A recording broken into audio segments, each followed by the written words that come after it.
Good morning, all. We will start this session. Thanks for coming at a time when there's a competing session in the big room, which talks about WTO -1. I thought that most people would go there, but I'm very happy to see you here coming to this session. Welcome to the panelists, and you all to this beautiful room, the library, WTO library, that has inspired so many people in the past. And one of them, Amar, who just told me this morning that 40 years ago he was sitting here writing something important in his academic life. So my name is Willy Alfaro.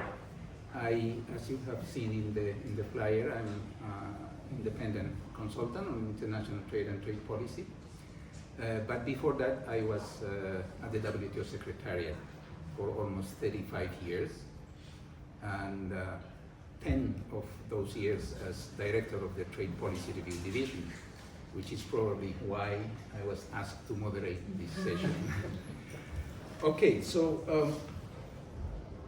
we are extremely lucky to have with us 4 experts who have been working on this subject for a few months already.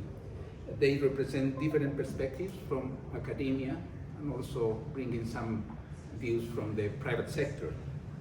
Let me introduce them one by one. To my right, Michael Gaziorek. He's a professor of economics at the University of Sussex.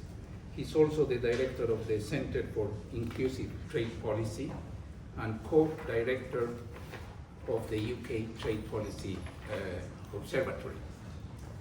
Michael is a specialist in international trade policy and regional integration with a keen interest in policy relevance of this work. He has extensive experience in modeling the impacts of changes in trade policy, and his recent research has focused on how firms engage in international trade, the impact of Brexit on UK trade, the impact of Brexit on firms in Northern Ireland, and the impact of preferences on developing country trade. His current research is focused on the impact of regulatory requirements on trade and rules of origin. So basically, I'm a trade nerd. Yes. Then I have Sahana to the left. She's also with the UK Trade Policy Observatory at Sussex University. Sahana is a research economist specializing in international trade policy with a particular interest in the practical barriers businesses face in cross-border goods trade. Her work explores trade issues through a data-driven lens, applying machine learning and natural language processing to uncover patterns, insights, and policy-relevant recommendations. Welcome, Sahana. Then I have, to my left, Amar Breckenridge, who most of you know already. He is with Frontier Economics. Amar works in Frontier's public policy practice and leads its work on international trade policy and related issues. Amar's work on trade spans trade policy analysis and modeling, support to dispute settlement and litigation, and trade negotiations. Amar also has extensive experience in the economics of climate change mitigation and adaptation. He has worked on these different issues for clients in Europe, Asia, Africa, and Australia. And to my right, close to my right, Sabina Ciofu works as head of the EU and trade policy for TechUK, the largest trade association for tech businesses in the United Kingdom. Splitting her time between London and Brussels, she covers a wide range of policy issues, ranging from the EU tech agenda to the ongoing international trade negotiations. Prior to this, she worked as policy advisor in the European Parliament for almost a decade, where she focused on EU tech regulation, international trade, and EU-US relations. She sits on the advisory board of the UCL European Institute and the 9 Brussels' first members-only club designed for women. Welcome, Sabina. We are happy to have you in this panel. I think that nobody will contradict me if I say that the multilateral trading system and the WTO are going through unprecedented challenging times. Probably this is an understatement. The risks for the system are very high. We hear about uncertainty, threats, fragmentation, unilateralism, lack of transparency, which is a subject we will explore. All of these are illustrations of the problem we are confronted with. Yet, those of us who strongly believe in multilateralism and the benefits of the rules-based international trade must not surrender and must become more active and forceful in defending the system and proposing solutions. Even if the subject of this session is not about geopolitics and the threats to the multilateral trading system, I thought that we must not forget the current context and these worrying trends. Now, speaking about transparency and the need to enhance transparency in trade policy, you must all know that one of the pillars of the WTO is about transparency. And one instrument to achieve this transparency is the trade policy review mechanism, what I call active transparency. I was fortunate to have led this work for almost 10 years, and during this period of time, many improvements were made, but it's always good to open our minds to see how the system can be approached from the outside. And that's why the title Revitalising the Trade Policy Review in the WTO comes, and why this initiative by Frontier Economics, UK TPO, and the Center for Inclusive Trade Policy comes rightly. As some of you may know, the trade policy of the United Kingdom will be reviewed by WTO members soon. WTO members will have an opportunity to analyze the UK's trade policy for the first time alone. The UK trade policies were reviewed in the past as a member of the EU, but since Brexit, this will be the first time this will happen. What this initiative that we will be talking about is trying to do is not to replicate or to compete with other exercises, but rather to complement. As we will be hearing from the panelists, the group has applied a model thematic approach using novel methodologies to analyze the interaction between trade policies and other policy objectives. This novel approach has been applied this time to the UK, but the same approach can be replicated for other countries, thus providing an opportunity to revitalize the TPRs through in-country reviews by impartial sources. We will all be very interested to hear from the speakers about the methodologies used and their preliminary findings regarding their work on the UK's trade policies. It is expected that the full report, this report, will come out in November, so very soon.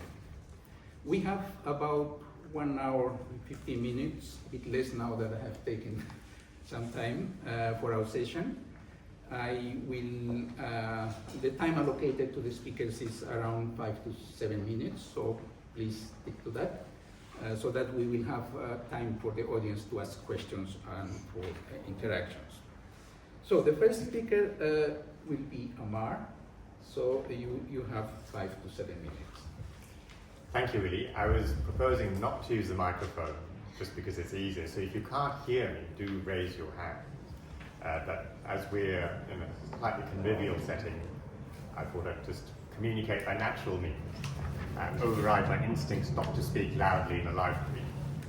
But thank you all for being here, and I'd like to extend my thanks to the organisers of the public forum for affording us the opportunity to share our work with you. I also recognise my former colleagues, and I'd particularly like to thank the librarians for hosting us, and I hope we have a constructive time together. Willy was talking about the trade policy review mechanism, and in my view, it's one of the most remarkable achievements to come out of the Uruguay round. It might be an undervalued achievement, but I think it was nevertheless remarkable that the member countries of the GATT, as it was then, the contracting parties to the GATT and future WTO members, collectively decided it would be a good idea for each other to forensically review their trade policies collectively in order to foster a better understanding of the effects that trade policy decisions had on partners, but also to foster a better understanding within these countries of the effects of trade policy decisions on your own economy, and in that way create a momentum towards collaborative efforts for reform within and across countries. It's part of what a former US TR called the old GATT magic, which is the way in which countries negotiated for their mutual benefit a reduction in trade barriers. And I suppose the question is, can we recover some of that old GATT magic in this current day and age and readapt it to meet the challenges of our time when we see a complex interaction between trade policy and other overarching objectives like sustainability, meeting the issues that arise from the digital transformation, and the subject of economic security, which, judging from discussions at this forum, has now assumed a preeminent position in policy discourse. Now, as Willy pointed out, the occasion for us thinking about how to do trade policy reviews in the contemporary context is the trade policy review of the UK. And in a sense, the UK experience, I think, provides a useful laboratory, if you will, to test how trade policies can work. And the reasons are, there are several reasons for this. The UK is relatively open to trade. It's a major trading nation. On current trends, it might well enter the top 4 in the WTO of countries that share world trade. And it has a particular trade structure. Alone of G20 countries, the UK's trade structure is dominated by services, which means that digital issues are of particular importance to the UK, and Sabina will speak to some of those later on. And the eagle-eyed among you would have observed that there have been some major changes to the UK's relationships with its nearest neighbours over the last 10 years or so. It's had to reconfigure its trade policy after leaving the European Union, and has to think through how trade policy works for its benefit. And in doing so, it has had to think through how trade policy fits in with overarching objectives related to productivity and growth, economic security, sustainability, and so forth. And I suppose what this drives home is that when countries think about trade policies, they think about it thematically. When they think about economic policy generally, they think about it thematically. And most policy discourse operates in a thematic way, which is why in our work we chose to adopt a thematic approach where we've looked at the relationship between trade policy and sustainability, trade policy and the digital transformation, trade policy and inclusivity, and trade policy and economic security. I won't have the time to talk through all of these, but I just wanted to put out the overall approach that we're following. And as Willy alluded to in his remarks, the purpose of our approach is not to substitute for the work that the WTO Secretariat does or that the WTO does through its trade policy review process. There will always be that role for that very careful cataloguing and analysis of trade policies by measure and by sector, which is what the WTO does. And both Willy and I have been part of that process in our professional lives. But what we see this process as is a starting point for an in-country process that can use the opportunity of the WTO process to develop a holistic understanding of trade policy, and that's not limited to the sole conduct of the trade policy review within the WTO. And I think that's the original intention of the architects behind the trade policy review, is that this creates a momentum for understanding how trade policy works, so you can flesh out some of the trade-offs that naturally come with policy making. To give a flavour of how all this works, I just want to talk through some brief examples of how policy is operated in the UK and some of the challenges that the UK has faced and how this process of review can help through it. So, as with many countries, the UK faces a growth challenge, and if you read policy statements made by the government, governments past and present, they'll talk about the growth mission the UK has to follow, and that usually comes by stimulating productivity. And the UK has had a particular issue with productivity, which has been very anemic, particularly since the global financial crisis. Now, in the olden days, so pre this year, I'm reasoning as my kids reason. They always preface their questions to me in the olden days. So in times gone by, the standard answer was, how does trade stimulate growth? Well, it stimulates growth by stimulating productivity, and that's through the efficiencies that come through specialization. Okay?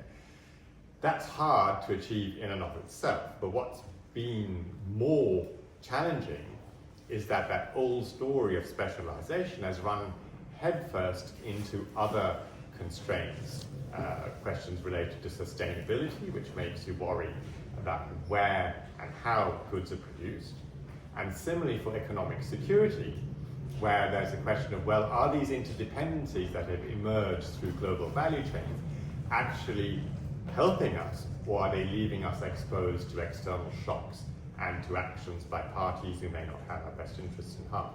And I suppose the overarching narrative is that left to their own devices, markets that operate at a global level may underprovide the things that really matter to us, and therefore that creates a need for policy intervention. And the moment you have a need for policy intervention, you have trade-offs. How are these trade-offs handled? Well, fortunately, within economics, we have a hierarchy for understanding how trade-offs should be handled. And the best way to handle market failures is by choosing instruments that deal with these market failures at source. And if you look at the UK, broadly that's the approach that they followed. So a combination of subsidies to target R&D, for example, regulation in areas like AI and data, and interventions to support skills and capacity at the industrial level. All of these have trade policy spillovers, but I suppose what happens within the UK, and the advantage of the UK, is that it has well-developed domestic policy frameworks to help you appraise and evaluate the effects of these interventions.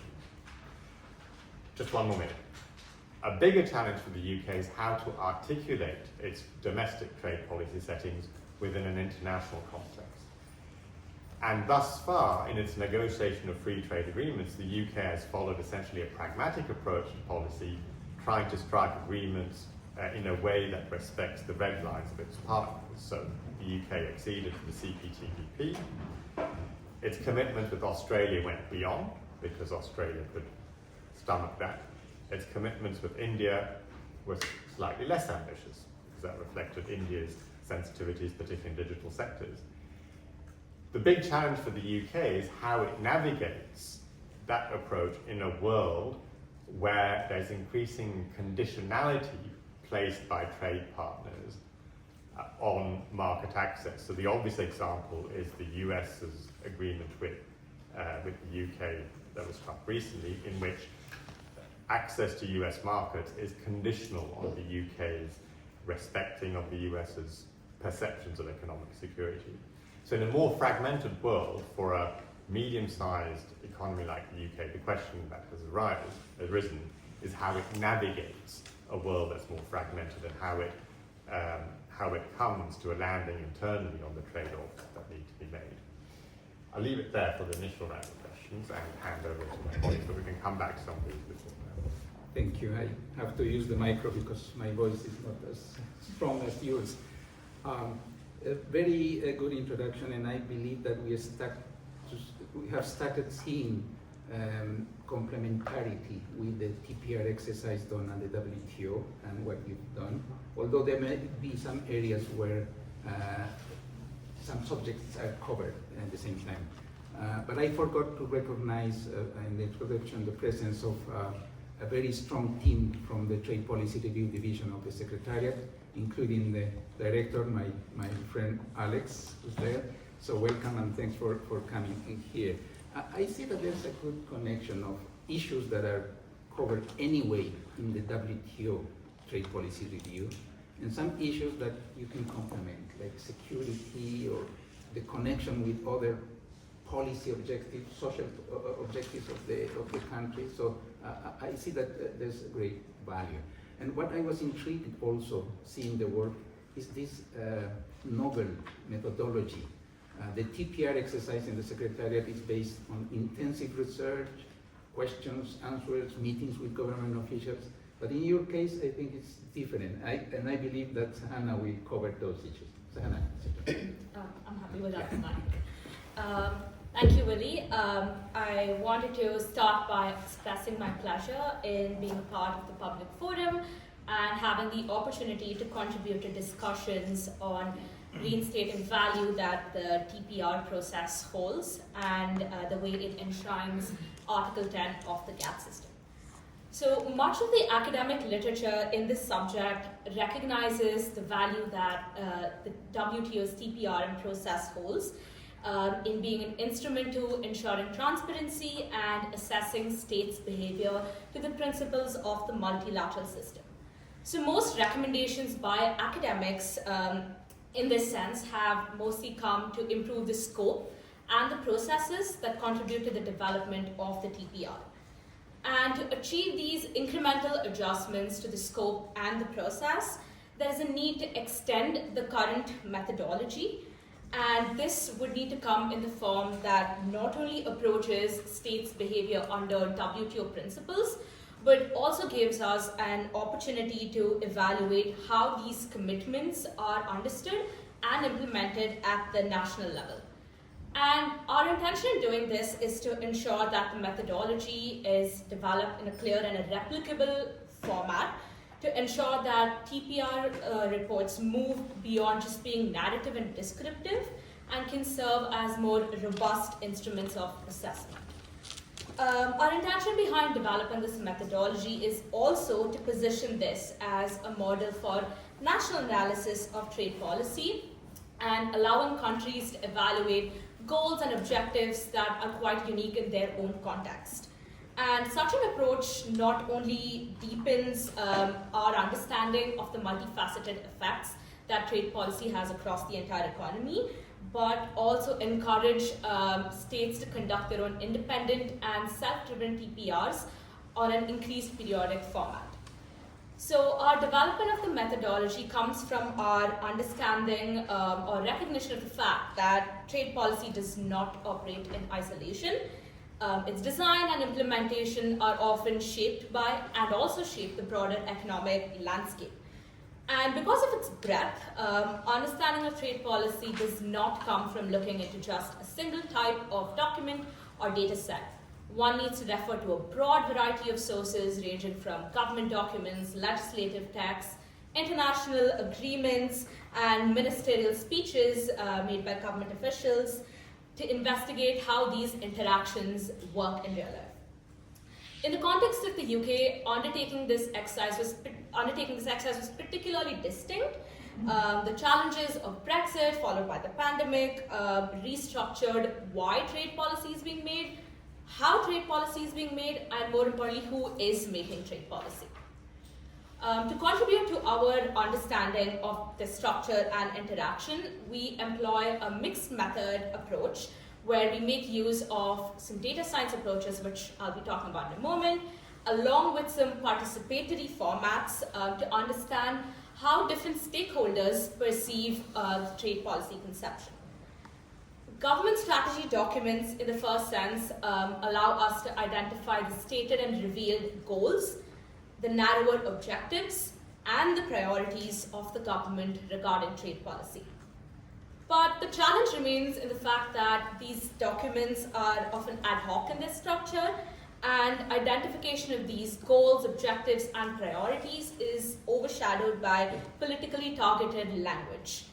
And to decipher this, we use two complementary techniques, beginning with closed textual analysis, where we use corpus management software, followed by using natural language processing, employing large language models that help us identify these narrower objectives and the broader goals in a systematic and a scientific approach. We then also have developed an index, which we term as the relative priority index, that help us assess which particular goals are more important than the others. We also turn to various forms of consultation, where we've held roundtable discussions, seek advice from experts in this area, held citizens' juries, and these insights were particularly important and critical to us to identify the trade-offs and the complementarities to different policy objectives. And finally, we also employ our knowledge as experts in this domain across economic, legal, and political science disciplines. Starting off with some key or overarching results from our report is that an analysis of just 11 documents, which we call a trade corpus, between Jan 2020 to June 2024, reveal over 45 different narrow objectives relating to trade policy. We then categorize these 45 objectives into 7 cross-cutting goals using our expert knowledge and our judgment. And finally, we employ the relative priority index that help us rank these goals and see how these objectives are scored across these 11 documents. Our results reveal that the overarching goal of the government has been to achieve growth, which is based on aspirations to promote economic development, promote digitization, and innovation. Given the focus of our report on trade, we also identify certain objectives that are associated to trade, and this broader trade goal is ranked as the second most important goal of the government. A tertiary objective is to ensure resilience and economic security, along with environment and sustainability. Though these are two separate goals, they're scored quite similarly. And finally, issues regarding inclusivity, which is more about assessing the impacts of policy on jobs, on human rights, and economic empowerment, is scored lower. What is interesting from this analysis is that many of the objectives that are related to the trade goal are directly aimed at improving economic growth, which emphasizes the importance trade plays in the broader growth objective. So this is mostly about increasing exports, removing barriers at the border, improving market access, and improving business competitiveness.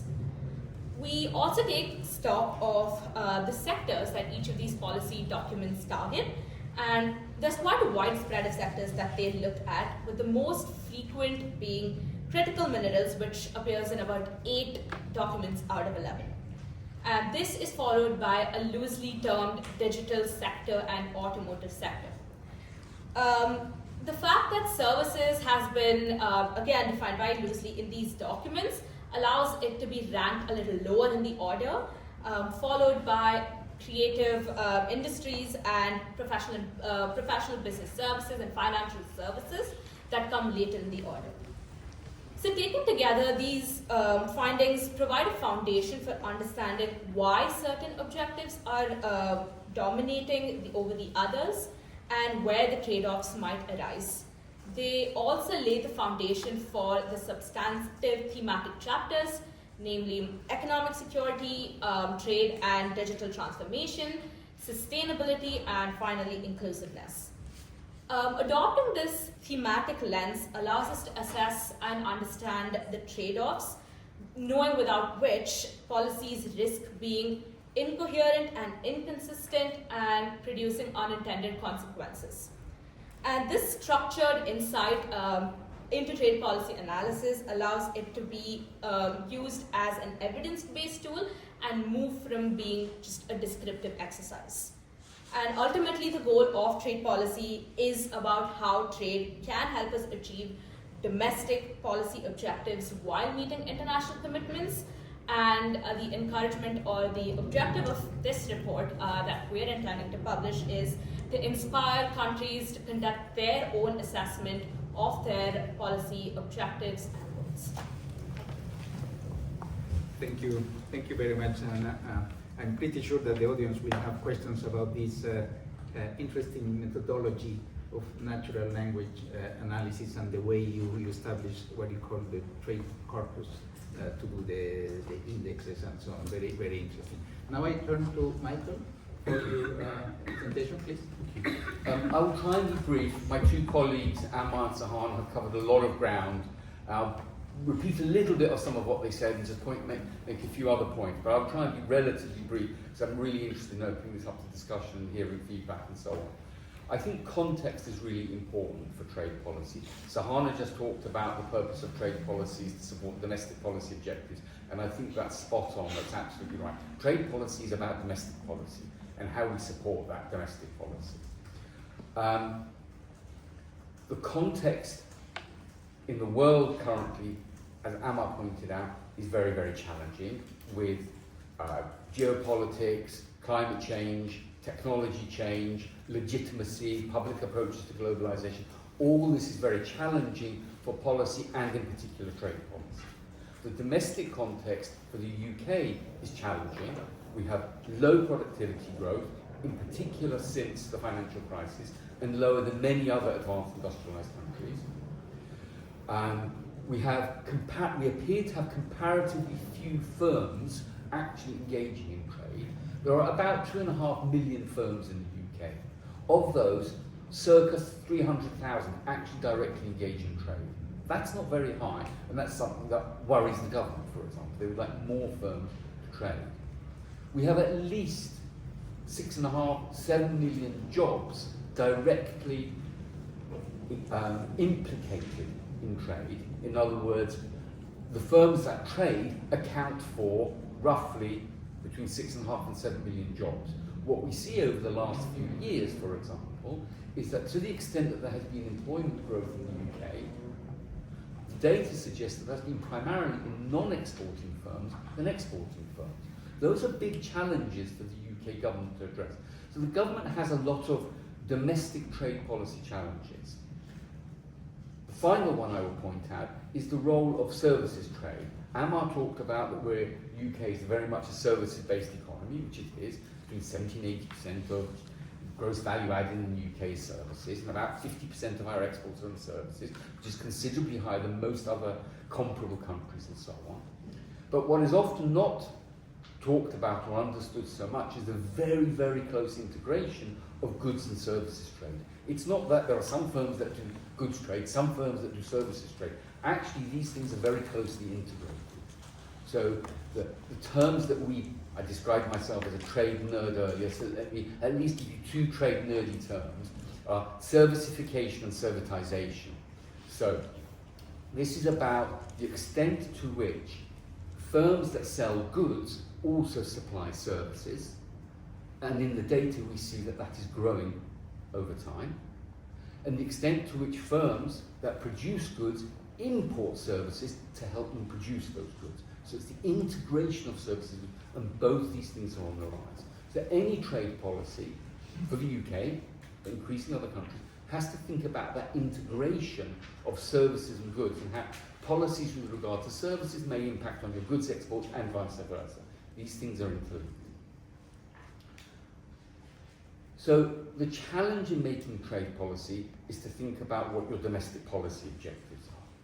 So in undertaking a review of trade policy, what would one want? One would want to be able to address the why question. Why do we have instruments in place? My kind of take, and it may be a little bit unfair on the trade policy review mechanism of the WTO, it doesn't ask that why question very strongly. What it does is catalogues brilliantly the full range of trade policy measures that countries do.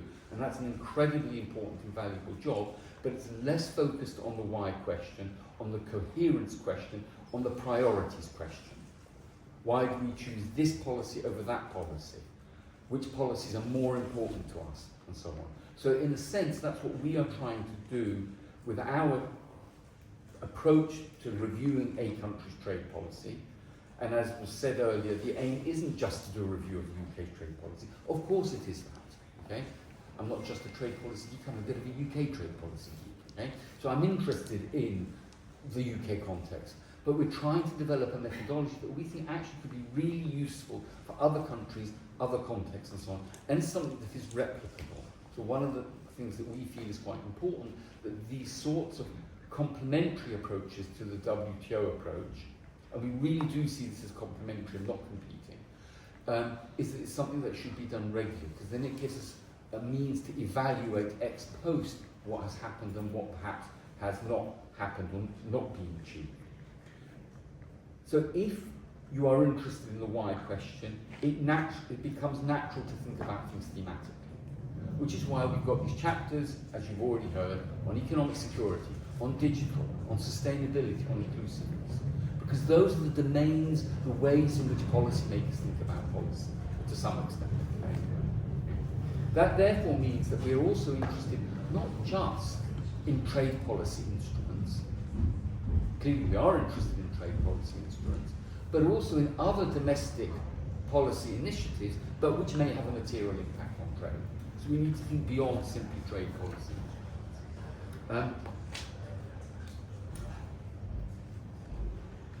What have we, just very briefly, what have we learned in undertaking these sort of textual analysis that we've been undertaking and so on? We've done this priority, relative priority index, work out what the priorities and so on. One of the things that struck me from looking at the range of documentation, and then in July of this year, the government actually published a trade strategy, and an industrial strategy, and an SME strategy as well as it happened, is how much continuity in some sense there is in broadly across different governments, different ministers' approaches to trade. And the primary element of that continuity is something that Sahana talked about earlier, which is this real focus on economic growth. That kind of is the main focus. And other things, economic security, sustainability, inclusiveness, digital, appear to sit lower down the list, at least from the documents. It's much less clear from the actual government statements whether they have a clear hierarchy of priorities. And I would like to see a clearer hierarchy of priorities.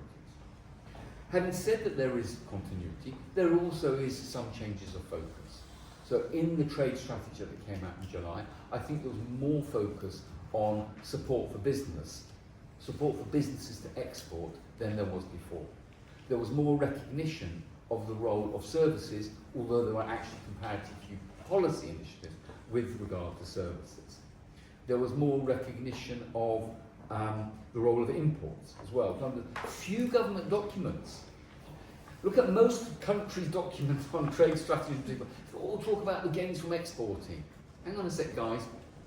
Most of the gains from trade come from importing, I would argue. Okay? But it's rarely recognised in government documents. This document actually did recognise the importance of the role of importing as well as exporting. And I think that's very, very positive.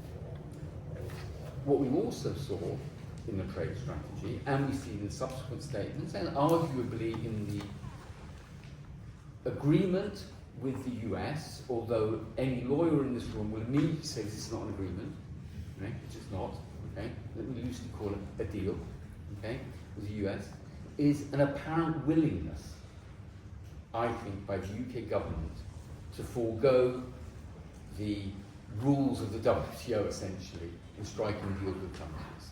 And personally, I think that's worrying, but these are the sorts of things that undertaking these sorts of reviews on a regular basis can bring out. Reviews of the various supposed mini deals, whatever you want to call them, that the UK government has struck. I should stop here. Let's open it up to questions. I'm sorry, let's open it up to Sabina first and then questions. Thank you very much, Michael. I don't know if I need, but I'm using anyway. Very interesting your statement about reminding us that the UK has not only external challenges, but also domestic challenges, in particular this issue about the low productivity growth and the need to energize services trade. I see also very appropriate the why question. I remember that when my colleagues will confirm that when the WTO does the trade policy review of countries, this is something that always comes. Maybe not asking why, but simply saying, what are the objectives of your trade policy? What do you want to achieve? Or what instruments are you using to achieve those objectives? And sometimes, how much it costs you?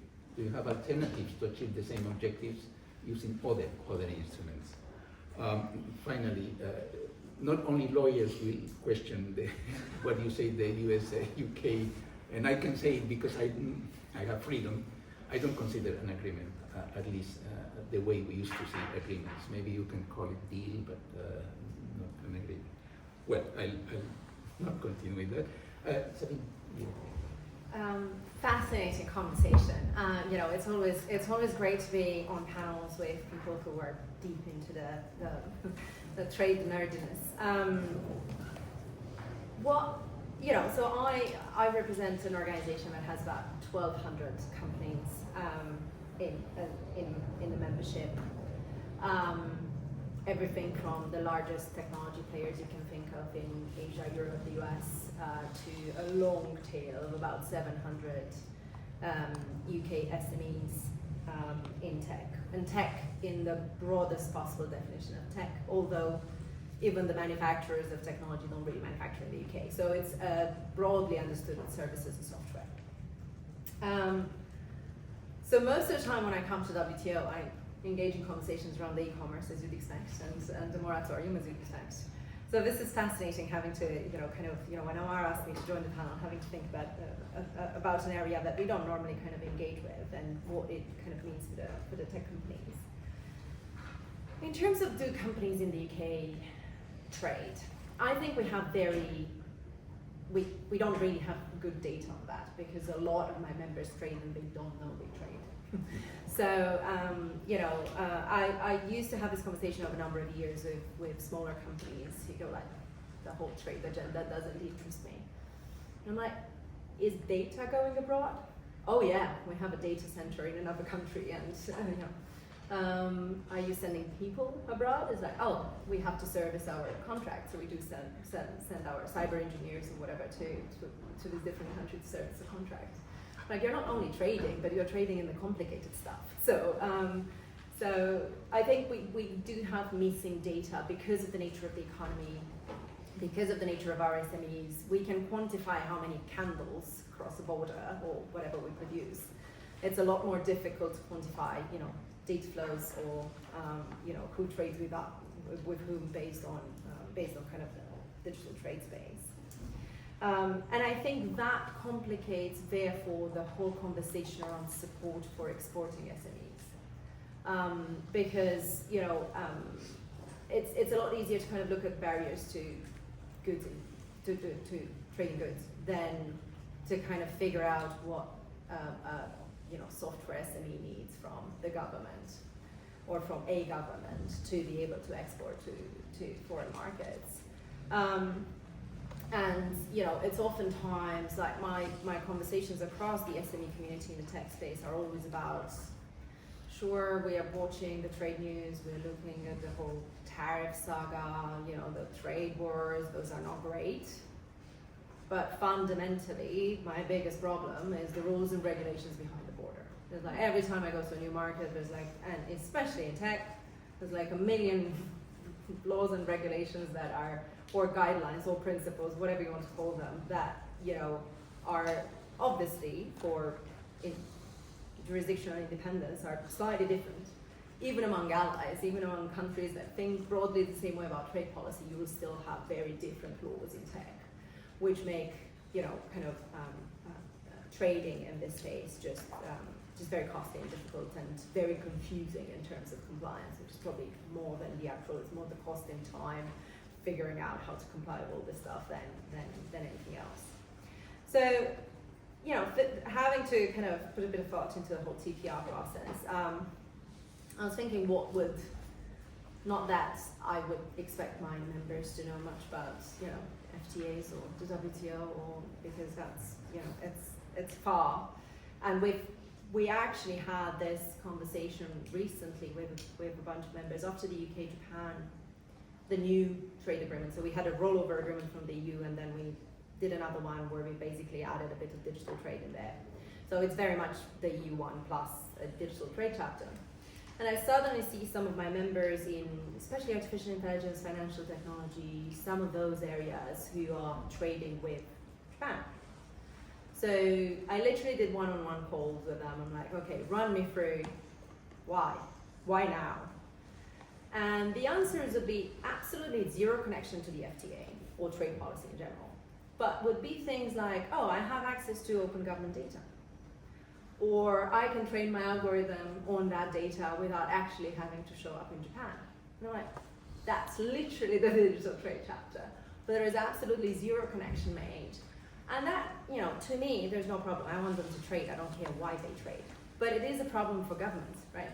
If the governments can't make a connection in between, we've signed this FTA that's actually good for business, and business have no idea that we actually did this, that is a problem for trade policy in general.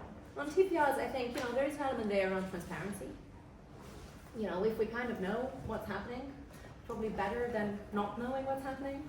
And the worst, I mean, probably worse than having a lot of regulation and confusing regulations is not knowing they're happening. So I think the unpredictability element is probably worse than having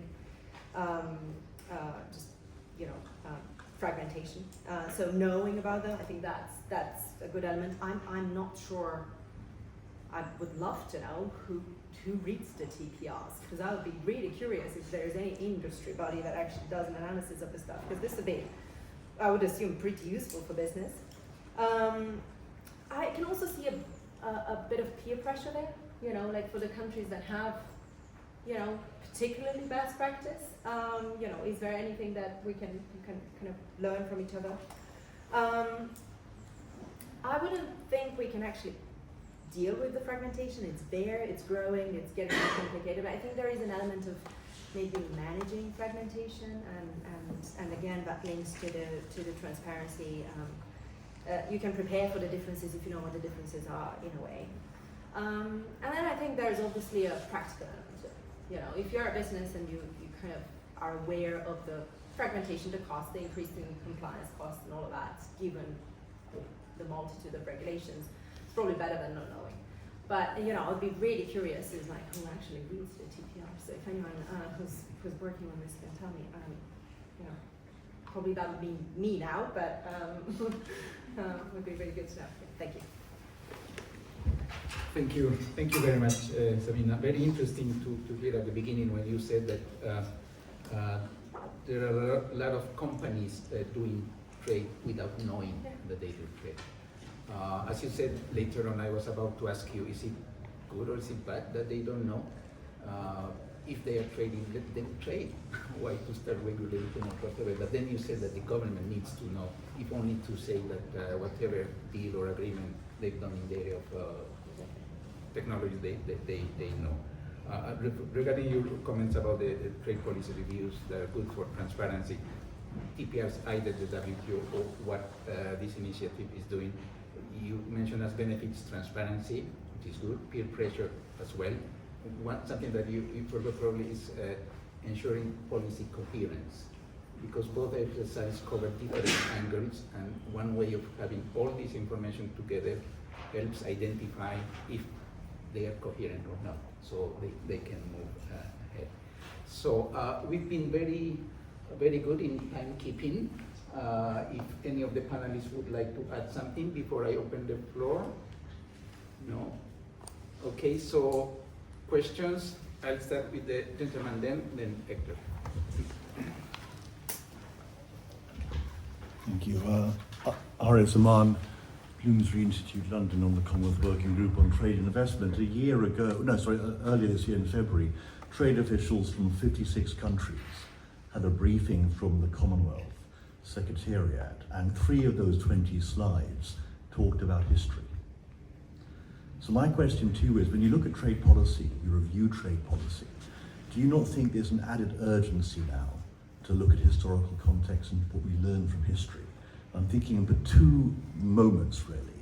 The 30s may seem a long time ago, there was colonization was there, but you had geopolitics, you had protectionism. You know, there are certain things there. If you look at 1982, Sonny Ramphal, when he was the Secretary General, made a report on protectionism in the early 80s. What I'm saying is there are things that one could draw upon. The British Academy, I think, did a major report 2 or 3 years ago looking at trade policy and history.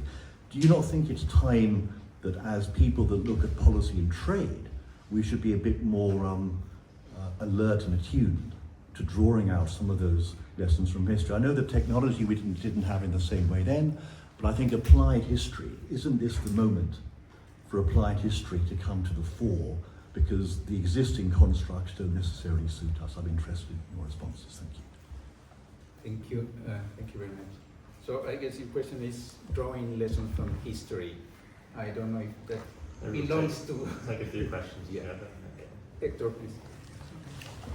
And please identify yourself and say to whom you address the question. Okay, the question is for all the panel. My name is Hector Torres. I used to work in this organization, also at the IMF. So my interest was, I was curious about this new initiative and whether you had thought about adding a chapter on the spillover effects of trade policies and others. Since here Michael spoke, and I agree about the importance of context and how your policies influence in that context. That was my question. Thank you. Towards the gentleman behind this chapter. Well, thank you. My name is Kiza. I work as an environmental lawyer. I understand that the WTO was established on the premise that it's meant to facilitate free trade. And of course, like you say, all these treaties have to be done in a transparent way that countries feel all that have equal rights. I'm curious about UK, the upcoming review, when it comes to issues like environmental standards. How do you see UK really being compliant amidst of these mini trade deals that are being negotiated with countries out of national interest, geopolitics that is also shaping these deals? Do you feel that WTO is in the right position or competent enough to hold these countries, to account where they fall short of their signed-up responsibilities? Thank you. Okay, so let's take these three questions. Let's three questions and then we go so that we give time to others to start preparing. So what I got is a question about need to drawing lessons from history, then about the spillover effects and environmental standards, how they are. So who volunteers? I can try and go first and just give you my brief responses to those questions. On lessons learned from history, I think there are some really important lessons to learn from history. I think the 1930s is a good example. In the making of trade policy, I agree with that. I'm not sure that that's the role of a trade policy review, though. What we're doing, what one does in a trade policy review, is to review the policies that are out there and what they are trying to achieve. We are not writing a trade strategy.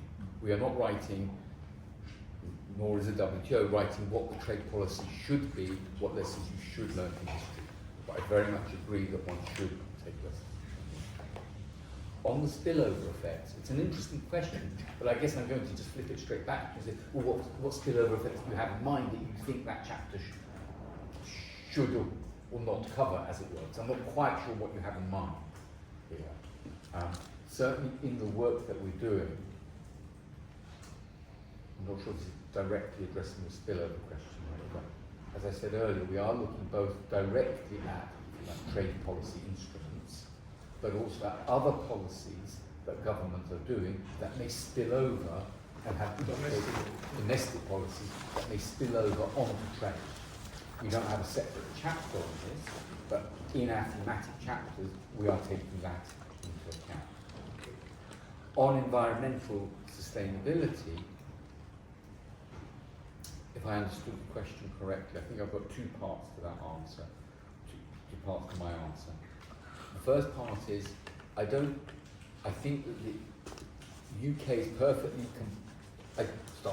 I don't think in the mini deals that the UK is signing, it is lowering its environmental standards, or I don't think there are concerns about its environmental standards to the WTO compatible. Obviously, the UK can't discriminate between countries, and that's something for, that's a WTO issue, but I don't think that the UK on environmental standards is, to my knowledge, but I'm happy to be corrected on this, is contravening the WTO framework. Do you want to add anything? Just very briefly maybe on spillovers, because I think it is an important question, and the reason it's important is that issues such as decarbonisation and economic security have raised the emphasis on domestic policy intervention, notably the use of subsidies. And for decarbonisation, those subsidies need to be specific in the meaning of the WTO agreement on subsidies and countervailing measures. At the same time, I suppose the framework for minimising those spillovers is to show how well they address the specific market failures that are at play. And there I think the UK has done a reasonably good job about it. And I think the reason it does a good job is that it does have quite an established framework for working out where value for money from public spending comes. And that tends to filter out the more distorted forms of intervention. And so as one lesson might be, if you do have strong frameworks like the UK does for assessing domestic policy and their rationale, that can minimise harmful trade distortion. And I think quite often the discussion on industrial subsidies has become quite heated, but I think some of that heat can be taken out by addressing the domestic policy formulation of these interventions. If you could, over there, at the end. Remember, identify yourself, and if you want to ask specific question to somebody or general. Thank you very much for the conversation just now. Very interesting. My name is Catherine Lundquist. I'm here at the WTO, and I work with the MISME Informal Working Group, where we do review TPRs for policies about MISMEs. And I was very interested in what you said, Sahana, and also Sabina. So questions for you. And I was wondering, Sahana, you mentioned that TPRs could be made to reflect a measurement, and I was wondering what you were thinking in terms of that. And Sabina, you mentioned that new regulations could be made more obvious for stakeholders, and I was interested to see how you thought that that could be done. Okay, at the end.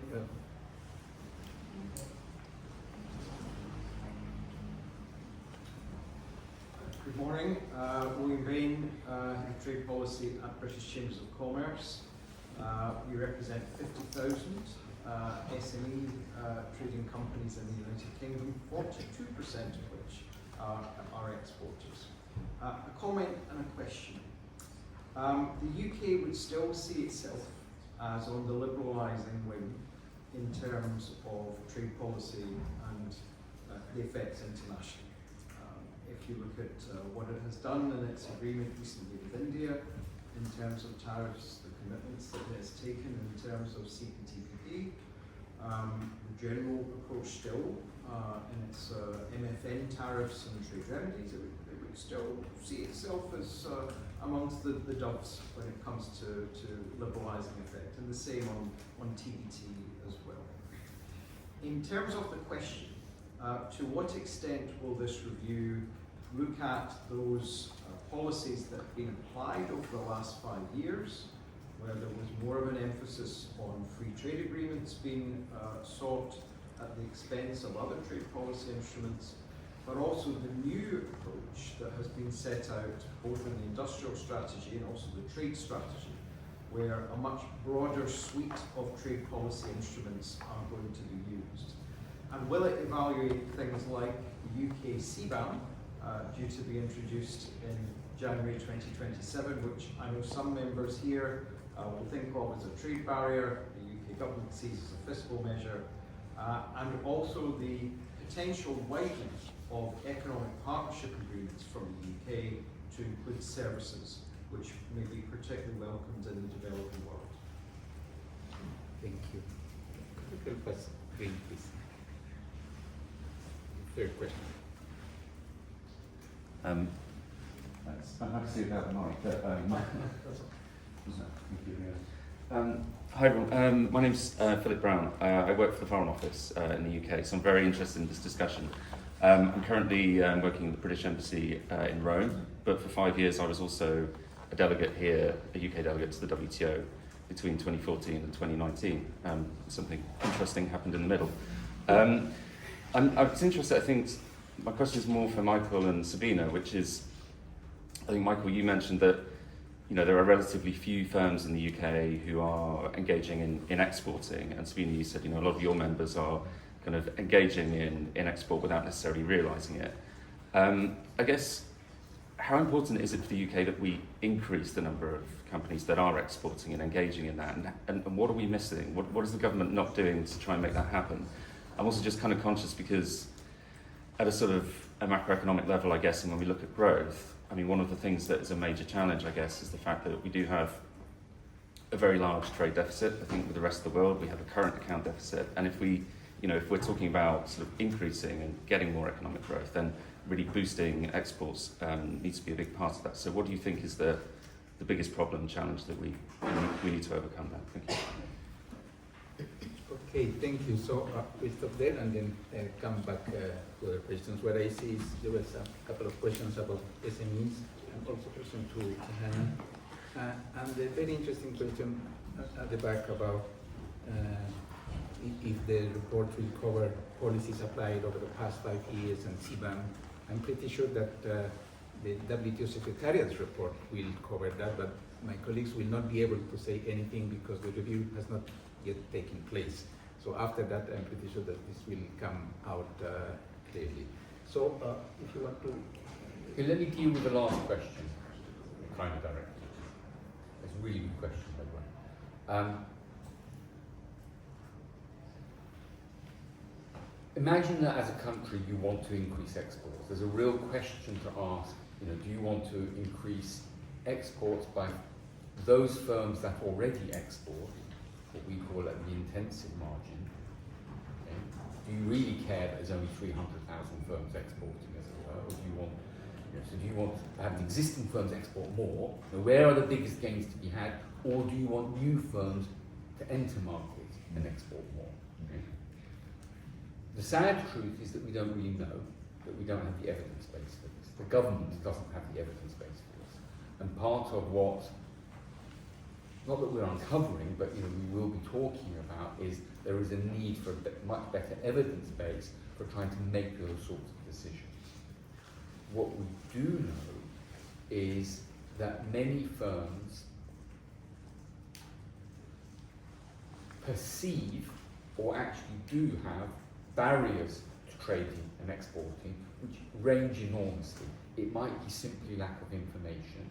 It might be that there are real barriers in place. It might be a lack of export credit or export finance, and so on. So, in a sense, I think the answer is that you want to be able to facilitate firms to be able to export should they wish to, and to give them that knowledge and information, guidance and support to enable that to happen, as well as to encourage firms to be able to export more for both that intensive and extensive margin. So I think the answer lies probably in both directions, but also just to pick up on what I said earlier, you also want to be able to facilitate imports. Thank you.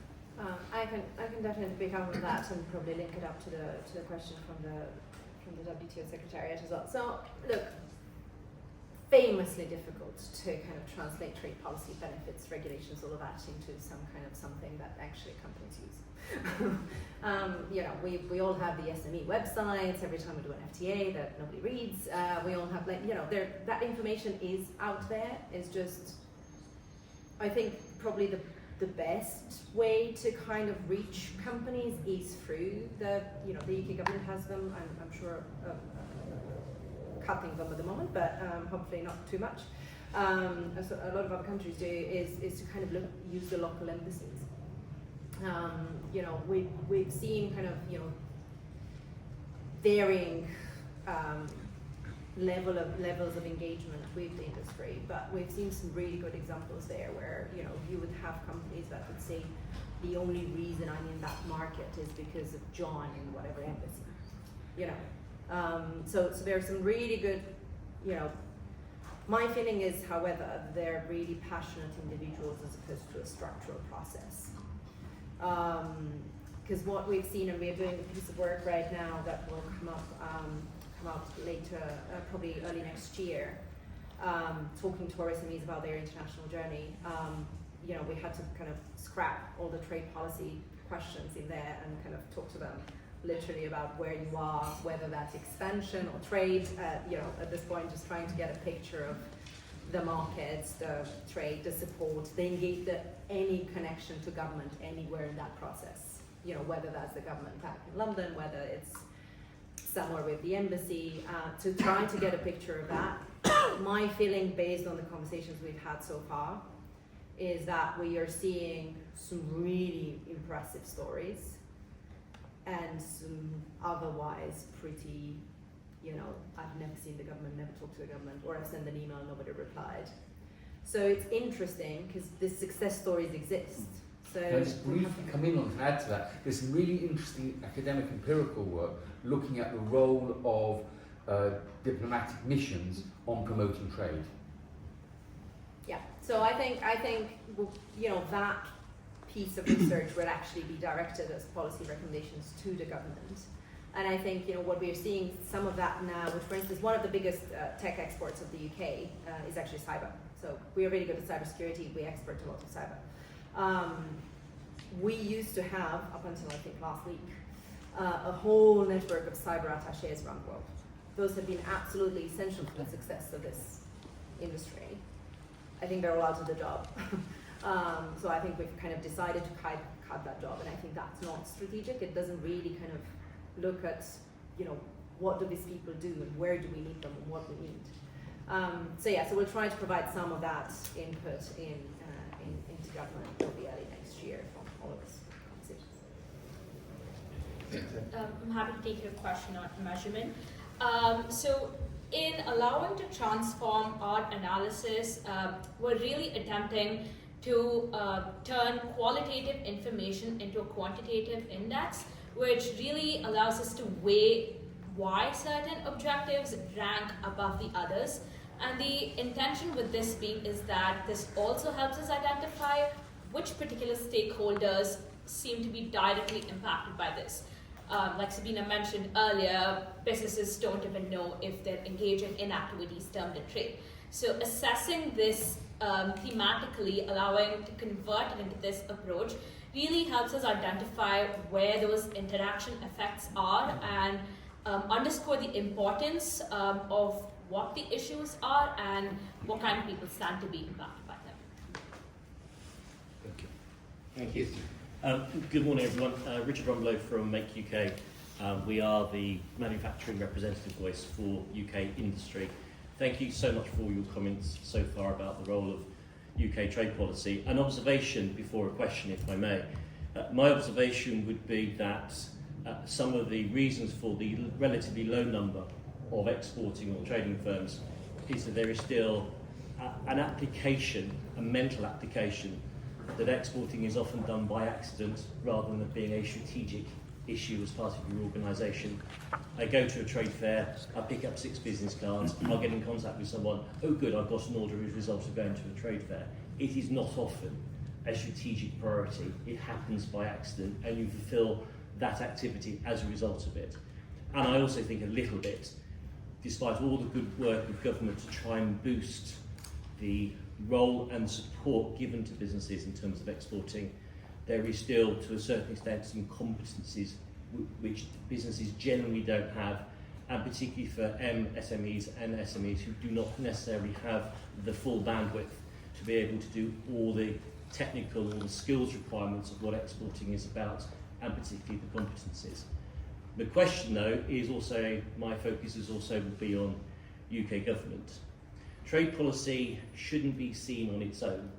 It is an integral part of the Whitehall estate, is an integral part of Scotland, Wales and other devolved administrations in the UK. Do you think trade runs sufficiently through the DNA of Whitehall across non-DBT departments to actually give a sense when you're framing, discussing, consulting on domestic policy, the trade impacts of what that domestic policy might be. And my related question is, do we have sufficient oversight within Westminster, within our parliamentary system, both in terms of technical competence as well as the ability to review what trade policy means and to bring that exercise of analysis to the parliamentary state for therefore genuine political engagement in trade process and political analysis about what broadly should be the UK's trade policy overall. Thanks. Thank you. Any other question from the audience? I could add one thing? Yes. Thank you, and thank you for your answers. I was referring to spillover effects on trading partners and international markets mostly. And the point is, of course, not every WTO country will be reasonable to have a chapter on spillover effects, but there's some systemically important countries on trade, and you are one of them, in which that would not be a bad idea to see how your policies are spilling over on others, not just on trade, but on environment, climate change, etc. What are you pursuing for that? Just for systemically important countries. Thank you. Other questions? So, who would like to?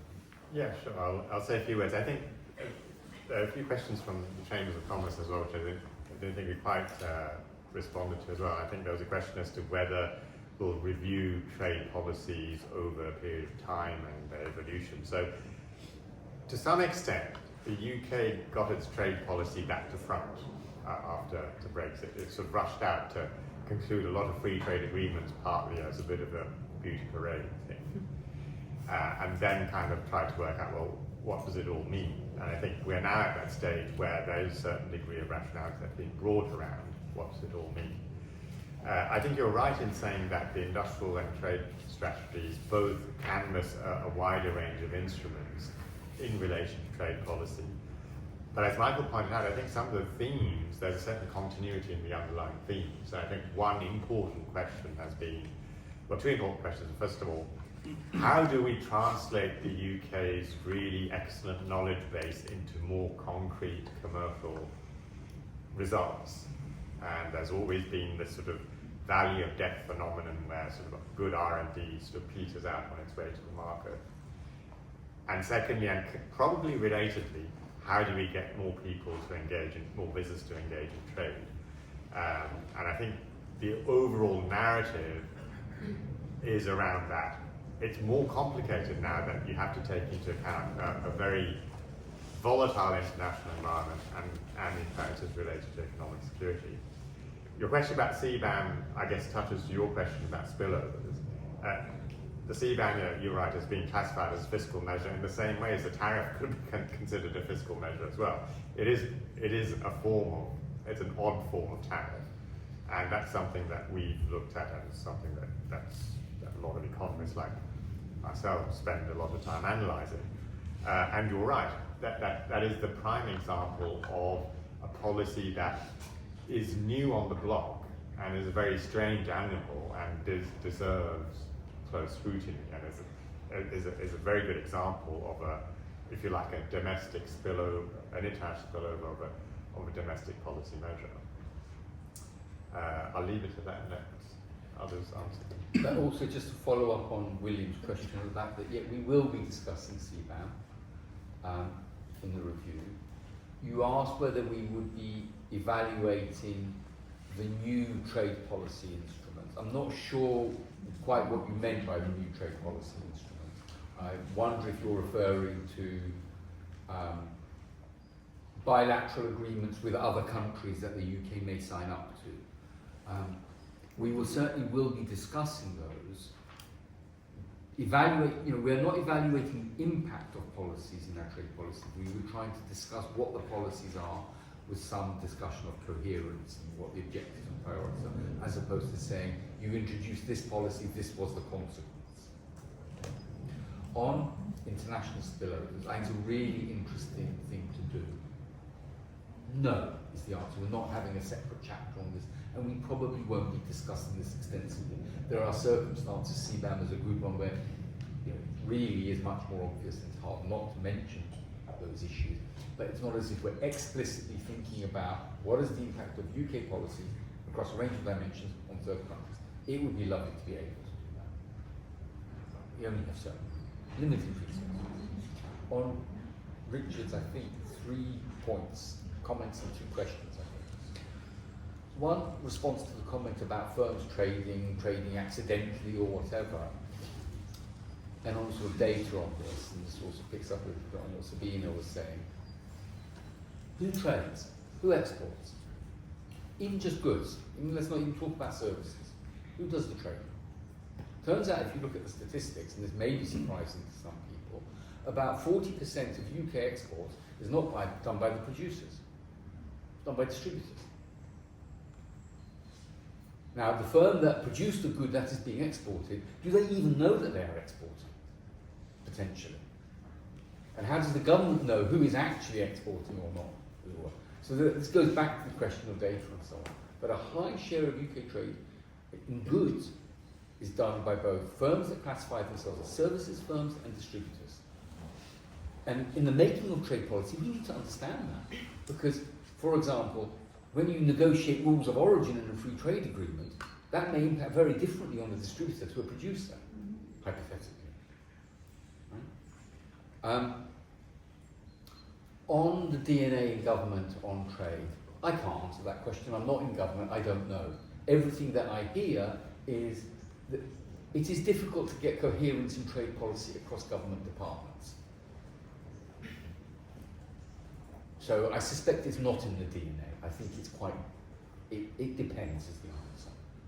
Knowledge is quite localized and specific, and it's probably not necessarily coherent across the devolved between Whitehall and devolved administration. On scrutiny, the short answer is no, that I don't think there is enough scrutiny or transparency of what the UK does in terms of trade policies. The most obvious, perhaps easiest example is this putative deal between the US and the UK. Has that been discussed in Parliament? Does this need parliamentary approval? Doesn't it? Yes, the committees have looked at this and tried to discuss it, but no, there is not enough scrutiny. Would be my view. Again, very quickly jumping here on the technical competence. I mean, look, we work in trade and tech, both of which could do with more technical competence across government. On coordination, I think I'll give a little bit of, it's complicated. If you've got, I did this exercise internally at TechUK. We're 110 people at TechUK, so, not exactly your biggest organization. Trying to kind of come up with an economic security position. I had to bring in colleagues from defense, national security, trade, domestic regulation. We're like 12 people on a call. I'm like, how do you even start doing this? The national security program, which has a lot of the UK national security companies, wanted something totally different to our international companies in the UK, as you'd expect. So I do think it's just very complicated. You will have these restrictions in any government. You will have this kind of different competing policy priorities. A very good example is, in the UK is our whole policy on people, right? We want mobility with the world in trade agreements, and then the Home Office is like, we have other issues in this country. So I do think it's just a very complicated exercise. We'd love to see more coordination, but I think it's generally complicated. I forgot to mention a point to your question earlier around the Ricardo Fund and the trade strategy. I think that's a really interesting exercise. It's going to be very complicated to figure out what kind of market access barrier for anyone who doesn't know what the Ricardo Fund is. Fair enough. It was announced in the trade strategy of the UK, and they're looking to basically try to sort out some of the practical market access barriers in kind of regulator to regulator dialogue and put some money behind it to try to kind of simplify processes there. Really interesting. I think it will very much depend on just how many market access barriers are actually reported and how many of them are solvable. Because when I speak to some of my members, I get language and culture as market access barriers, and I'm like, that's true. but not much I can do about any of those two. So, you know, kind of getting the practical insight into what that could be an interesting exercise. On the UK-US deal, look, I think there is over the last few days here as well, I think there is this mental gymnastics in trying to make this deal somehow WTO compatible. They're not. Like, you know, I think everyone is going through, like, I'm speaking to a bunch of EU lawyers who are going through like this incredible thought process of like trying to somehow make this, and I think there is, you know, probably we kind of need to give up on that, because like everyone kind of understands the world we're in, everyone understands the kind of complications of the current administration in the US has thrown into the system. I think a more honest conversation is, you know, this is very specific, very time limited, this is the, you know, situation we are dealing with, as opposed to, you know, we're all going through the whole process of like trying to say this is actually not what it is. You know, the UK is going on with, this is an ongoing negotiation, the EU is trying to kind of make it somehow, you know, this all somehow works. So I think there is a bit of an honest conversation that we can all have, and an open door, I think, for any members in the WTO who have questions about this, and fair enough, to kind of have those conversations for the countries that have signed up to these deals. You know, I think otherwise we just look a bit ridiculous. Thank you. We've run out of time, but allow me one final question, and it's related to the title of the session, which is Revitalising Trade Policy Reviews. Now that you've done this exercise for the UK, how difficult would it be to replicate for other countries? Is it easy to replicate? Who should initiate? Some of participants are representatives of members. How to go about if a member would like to have the same exercise?